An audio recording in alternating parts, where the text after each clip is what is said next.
Israel passed a law on Monday banning the UN Palestinian Refugee Agency, UNRWA, from operating in the country.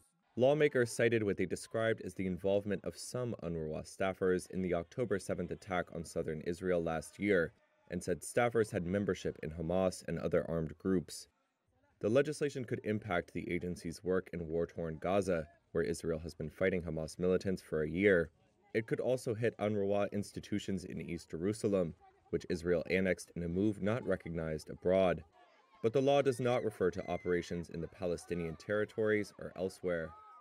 The legislation has alarmed the United Nations and some of Israel's Western allies, who fear it could further worsen the already dire humanitarian situation in Gaza. Prior to Israel's passage of the legislation, the U.S. State Department on Monday said it was deeply concerned by the proposed ban. We continue to urge the government of Israel to pause the implementation of this legislation. UNRWA head Philippe Lazzarini called the vote a, quote, dangerous precedent that opposes the UN Charter and violates Israel's obligation under international law.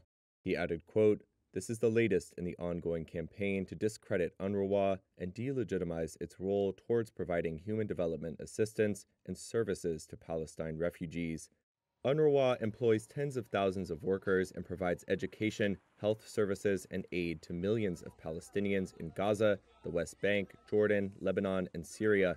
It has long had tense relations with Israel, but ties have deteriorated sharply since the start of the war in Gaza.